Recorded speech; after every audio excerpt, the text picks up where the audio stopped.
네, 오늘은 작금에 일어나고 있는 우리 사회와 교회에 대해서 같이 생각해 보았으면 합니다. 코로나19가 신천지 때문에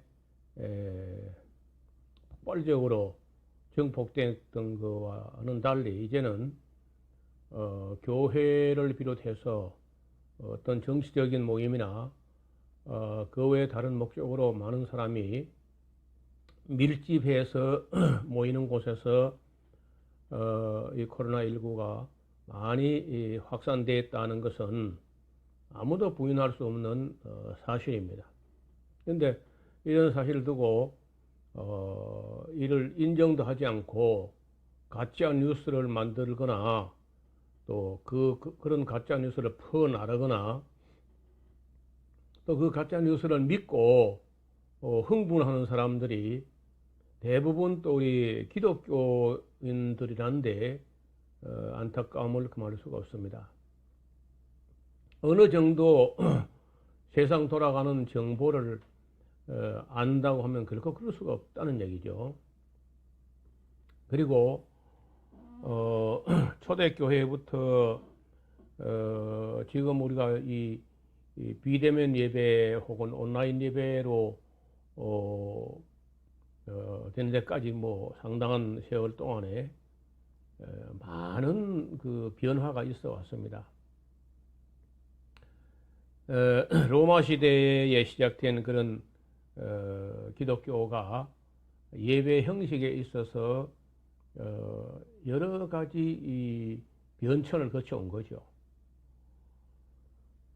그래서 꼭 우리가 지금 예배당에 가서 얼굴과 얼굴을 맞대고 그렇게 예배하겠다고 주장하시는 분들은 좀 생각을 해봐야 돼요.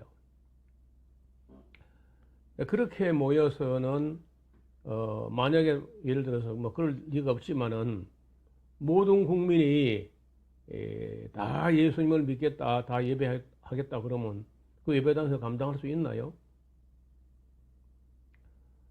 제가 몇 년 전에 카나다를 가서 잠깐만 머물러 왔는데 카나다인들이 뭐 90%가 뭐 아니면 그 이상이죠. 기독교인이라는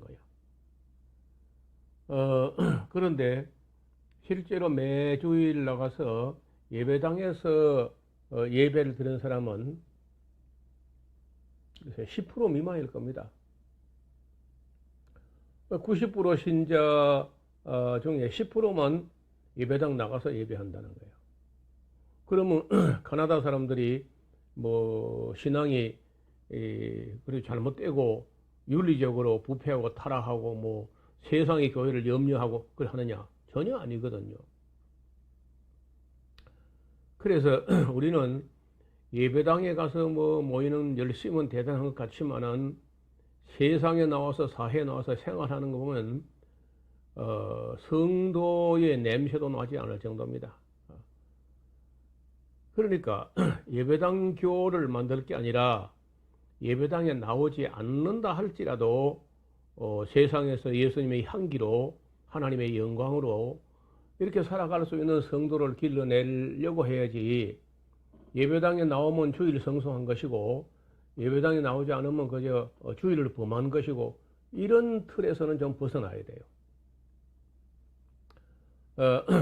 그 아시는 대로 가까운 일본에는 가면은 성도들이 상당히 있습니다. 있으나 예배당을 간 사람은 거의 없어요. 우치무라 간조 같은 그런 그 일본 교계의 신학자였고 성서학자였던 그런 분들이 무교회주의를 신봉했습니다.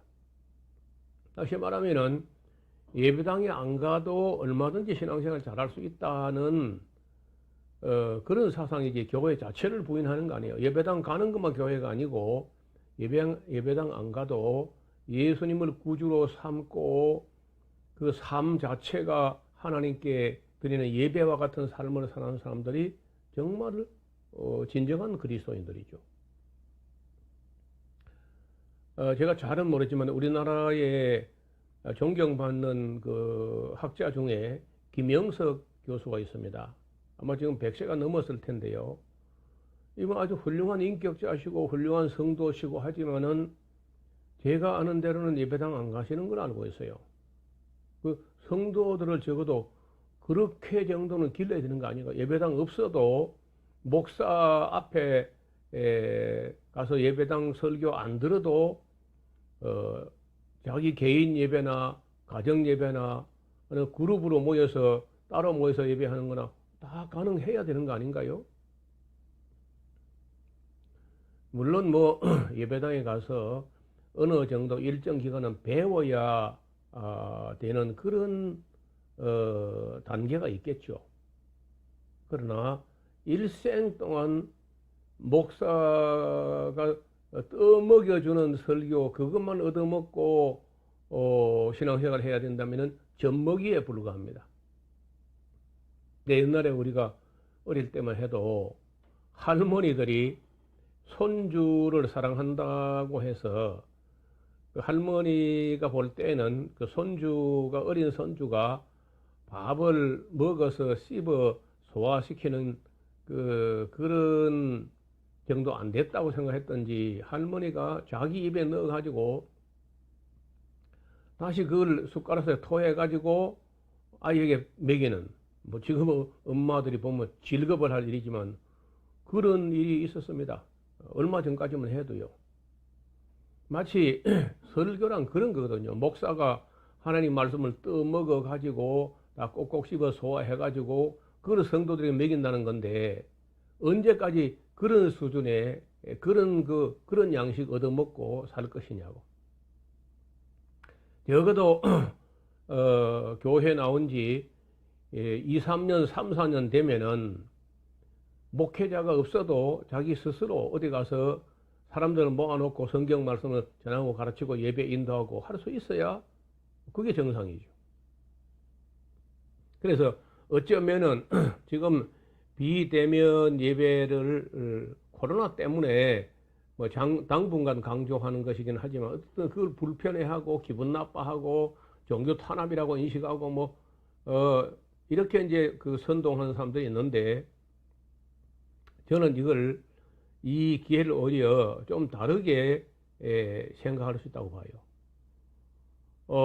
만약에 예배당 예배가 아니고 그 온라인 예배 혹은 비대면 예배로 예배할 수 있는 그런 준비만 된다면은 지금 사람들에게 복음 전하는 것보다 더 많은 사람에게 더 빠르게 더 널리 전할 수 있는 기회가 됐다는 거예요.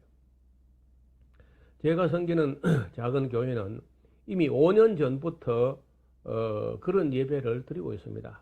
우리 교회에 제가 마산에 있을 때 마산에 있는 우리 교회에 오고 싶지만은 너무 먼 데 있거나 해외에 있거나 이런 분들은 올 수가 없잖아요.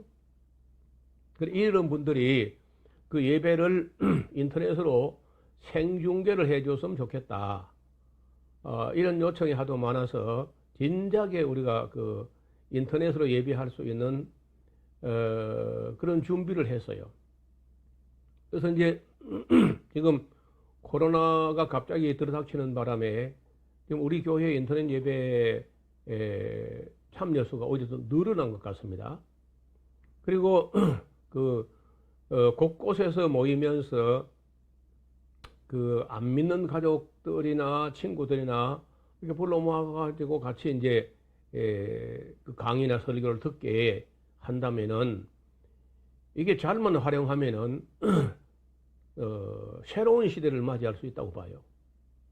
그래서 꼭 예배당에 끌어 모아 가지고 그래 예배를 드려야 된다고 고집하지 말고 지금은 성도들을 보호하기 위해서 그리고 또 우리 사회적인 그 의무를 생각해서라도 교회가 더 이런 일에 앞장을 서서 격리하고 거리두기하고 이런 걸 선도해야 되는 거 아닌가요?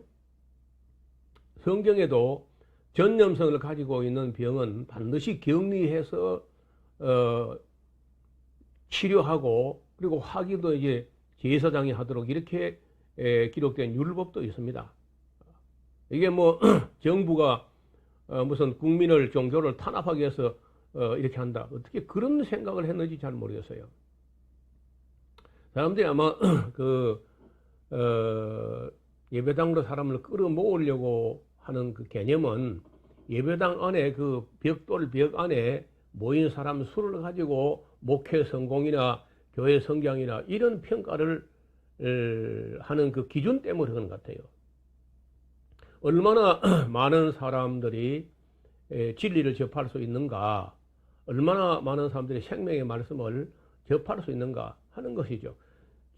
처음에는 예루살렘 교회나 이런 안디옥 교회나 초대 교회가 다 얼굴과 얼굴로 맞대고 손에 손을 잡고 볼을 부비면서 그렇게 전하고 가르치고 했지만은 얼마 안 가서 로마 판도가 넓은데 전도자의 수는 제한되고 하니까 아시는 대로 사도 바울이 편지에다가 말씀을 담아서 전하려고 했습니다.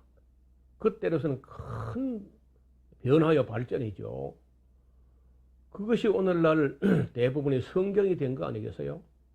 오늘날 우리가 종이에다가 펜으로 쓰는 편지보다 이메일로도 있고 그리고 뭐 스마트폰으로 영상으로 유튜브로 그 페이스북으로 온갖 매체를 가지고 카카오 TV나 네이버 TV나 이런 온갖 매체를 활용해서 더 많은 사람에게 더 빠르게 전도할 수 있는 같이 눈에 보이지 않지만은 서로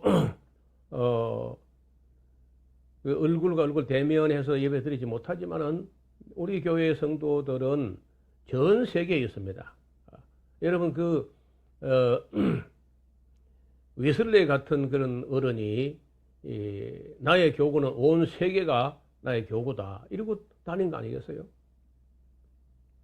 그래서 저는 지금 이 인터넷 시대에 더 활발하게 더 효율적이고 능률적으로 전도할 수 있는 그리고 더 확장된 예배 형식을 연구할 때라고 생각해요.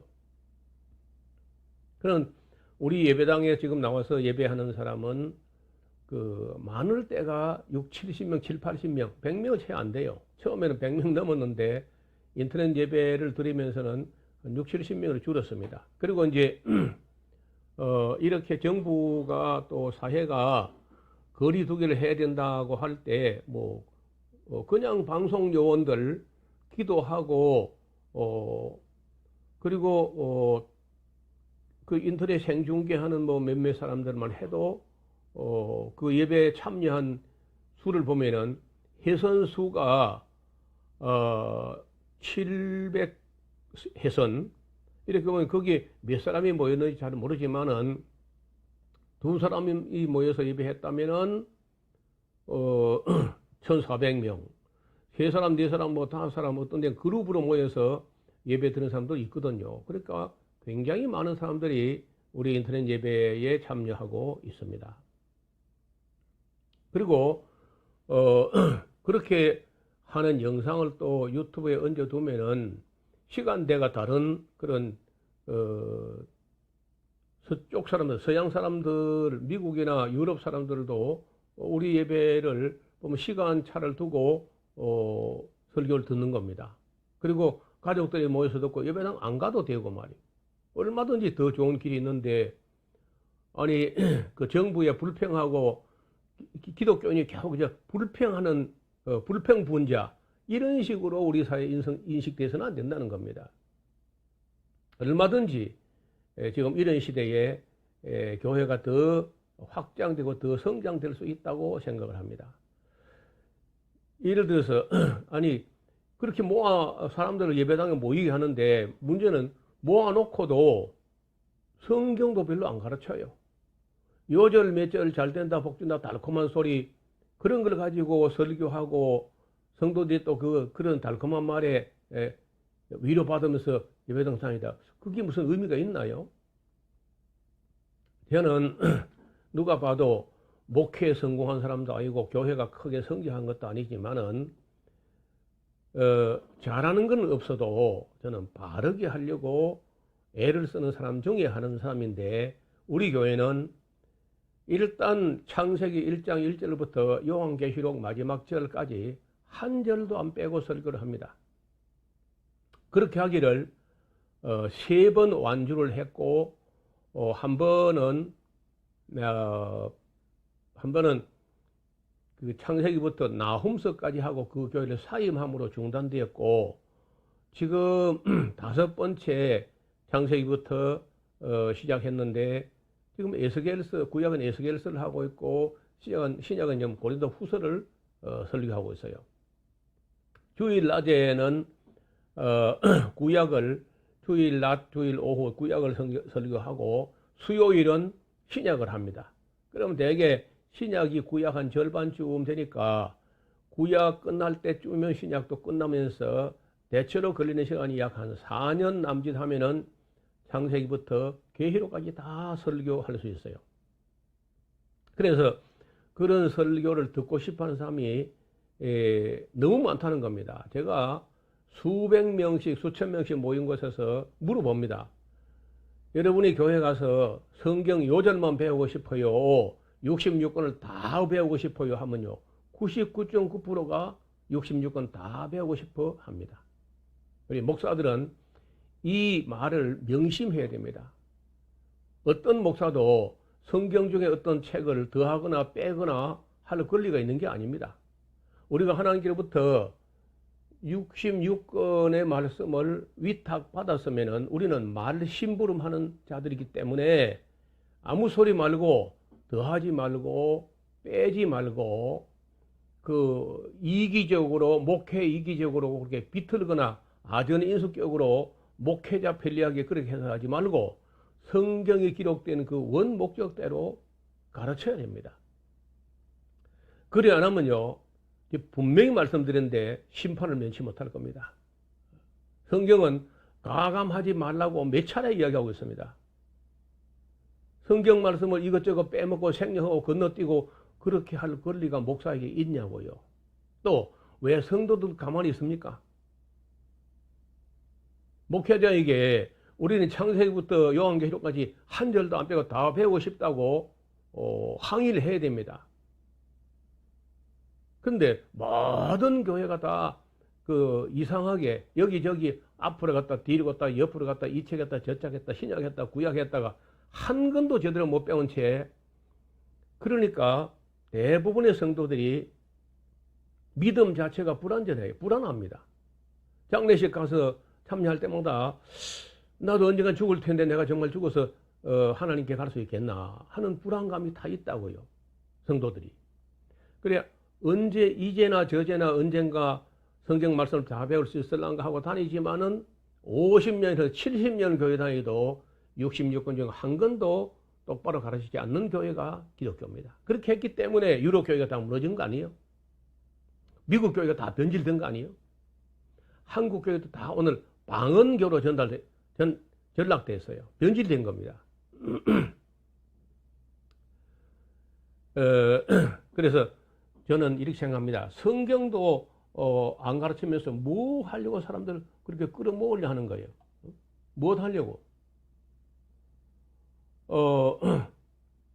아니 성경을 가르쳐야지. 그래 교회에 왔으면은 66권을 한 권도 안 빼고 가르쳐야 되는 거 아닌가요? 또 진리를 전하지도 않으면서 사람을 모으겠다는 겁니다. 교리 교육도 안 해요. 가톨릭은 그래도 교리 교육이라도 딱 부러지게 하는데 우리 기독교는 성경도 안 가르치고 교리 교육도 하지 않습니다.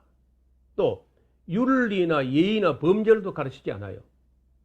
그래서 믿지 않는 사람과 전혀 다를 바가 없거나 아니면 불신자보다 더 못하거나 이렇게 교회가 잘못되었습니다. 또 서로 사랑하지도 않으면서 모으겠다는 겁니다. 전도, 진정한 의미에서 사람을 교회에 나오게 하는 것은 그건 전도가 아니고 그건 인도입니다. 인도. 전도는 뭐냐? 성도들이 인도해 온 그 사람들을 앉혀놓고 하나님 말씀을 도를 체계적으로 창세기부터 계시록까지 다 전하는 게 전도죠. 그런 의미에서 지금은요, 지금까지 기독교는 인도는 해왔으나 전도는 거의 이루어지지 않았다고 봅니다. 자, 이런 사람들이 기아이 사람들을 예배당에 끌어모으겠다는 그 목적이 뭐겠어요? 내가 확인할 수는 없지만은 짐작하기로는요, 헌금을 위한 것 같아. 헌금. 비대면으로 예배를 드리면요, 헌금이 좀 덜 모이는 것처럼 보이거든요. 근데 우리 교회는 안 그렇습니다. 우리 교회는 안 모이고 예배당 안 나와도 헌금하는 거 문제가 없다고 봐요. 또 다른데 우리 교회 안 하고 우리 교회 설교 듣고 인터넷 예배 들으면서 다른 데 돕거나 다른 교회 돕거나 다른 사람을 돕거나 다른 성사 돕거나 좀 오케이라고 생각합니다. 얼마든지. 그 자유하잖아요. 또 성도들 모아놓고 지금 불평하는 목사들 성도들 모아놓고 뭐 하자는 거냐? 반정부 선동하다는 거죠. 뭐 뻔하지 않습니까? 반정부 선동하는 거. 이것도 보통 문제가 아니죠. 그 다음에 그 반정부 선동하는 사람들이 목사들의 이념이나 마인드나 그 철학을 보면요, 반공입니다. 반공. 우리나라 기독교인들 다는 아니지만은 일부 목회자, 일부 성도들은요, 어떤 대통령이 반공만 외치면요, 너 사람을 죽이든지 독재를 하든지 이 선거 자금을 찻대기를 해먹든지 아무 문제 안 삼아서 지금까지. 근데 반공이라는 말을 잘 쓰지 않는 사람 딱 세 사람이 있거든요. 김대중, 노무현, 문재인, 반공 그런 말 안 하니까 그냥 빨갱이로 몰아가지고 좌파 목사, 뭐 좌파 대통령, 거기다 뭐 종부까지 붙여가지고 이런 선동하려고 지금 사람 끌어모으고 있다는 거 아니야. 악한 겁니다. 하나님께서 기뻐할 만한 게 아니야. 지금은 공산주의가 사라진 지가 20년이 넘었어요. 그리고 북한도 제9차 헌법 개정을 통해 가지고 공산주의라는 단어를 그들의 헌법에서 완전히 다 뺐습니다. 공산주의는 북한도 싫어해 지금은요. 근데 북한이 밀고 내려와 가지고 무슨 남한이 대한민국이 뭐 적화 통일될 것이다. 이런 말도 안 되는 생각을 한다든지 더 심하게 되면요. 어떤 사람은 문재인 대통령이 나라를 김정일에 갖다 바치려고 한다. 어떻게 그런 말을 하며 그런 나라를 퍼나르며 그런 말 또 믿습니까? 그런 말을 가지고 강대상을 선동을 합니까?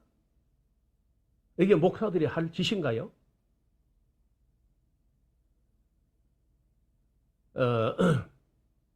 그리고 그들이 하는 거는 기껏해야 사람들은 뭐하고 거짓 방언시키는 겁니다. 이게 말이 됩니까? 그 방언하는 걸 한번 소리 들어봐요. 녹음을 해보시라고. 거의 2시간씩이나 같은 음절의 반복에 불과합니다. 칼빈은 그런 소리를 하나님을 조롱하는 것이고 스스로 신령한 척 하는 위선이라고 그랬어요. 외식이라고. 맞는 말이죠. 또 모이는 교회만 힘쓰는 교회는요, 흩어지는 교회에 대해서 개념이 없어요. 모이기도 잘 해야 되지만은 흩어져서 일을 잘하게 해야 진정한 교회예요. 저는 우리 성도들이 교회에 나오면 좋고 안 나오면 더 좋고, 안 나와도 예수님을 안 믿거나 그렇지 않습니다. 그리고 이 성도들을 영원한 예배당 성도로 만들어버리는 거, 이것도 악한 일입니다. 예배당에다가 성도를 갖다 가두어 놓고 풀어서 보내지 않고, 이건 잘못된 목회죠. 저는 모이는 교회 못지않게 흩어지는 교회가 중요하다고 생각합니다. 그래서 예배당에 우리끼리 있을 때는 서로 뭐 실수해도 다 이해하고 용서하고 괜찮아요. 근데 세상에 나가서는 실수하면 안 되거든요. 세상 사람 앞에서. 그래서 진정한 경건은 예배당 안에서 경건이 아니라 삶 전체에서 참된 경건이 있어야 돼요. 이게 진짜 기독교죠. 그래서 예배당에 나오는 건 초신자라든지 아직 훈련이 더 필요한 사람들은 나와야 되겠죠. 그래도 또 교육이란 것도 얼굴과 얼굴을 대해야만 교육이 되는 게 아닙니다. 얼마든지 비대면으로 또 온라인으로 교육도 할 수 있어요. 그래서 우리 목회자들을 좀 더 생각을 넓혀서 우리 사회에서 지탄을 받는 또 사회가 염려하는 그런 교회가 되지 않았으면 좋겠습니다. 세상 사람보다 우리가 더 의식이 깨어 있어야지 세상보다 뒤져가지고 맨날 보수 절대로 보수는 진보를 이기지 못해요. 보수는 지금 세상이 진보할 때 보수는 후퇴하고 있는 겁니다. 그래서 저는 시골 목사고 나이가 이만큼 늙었지만은 그 보수라는 것 별로 안 좋아합니다. 끊임없이 진보하고 성경은요 전심전력하여 너의 진보가 모든 사람에게 나타나게 하라고 가르치고 있습니다. 예수님은 그 당시에는 굉장히 진보적인 분이었고 바울은 그 시대에 급진적인 사람이었어요. 보수가 아닙니다. 보수는 바리새인들이고 사두개인들이고 이런 사람이 보수죠. 그래서 저의 이 말이 또 뭐 어떤 사람들의 마음을 불편하게 하겠지만은 그래도 한번 생각해 보세요. 어느 것이 하나님 앞에서 우리 또 이 사회 앞에서 국가 앞에서 민족 앞에서 국민들 앞에서 어떤 자세가 목회자가 취할 자세인지 한번 깊이 헤아려 주시기를 바랍니다. 불편한 이야기를 끝까지 들어주신 것 감사드립니다. 진심으로 감사합니다.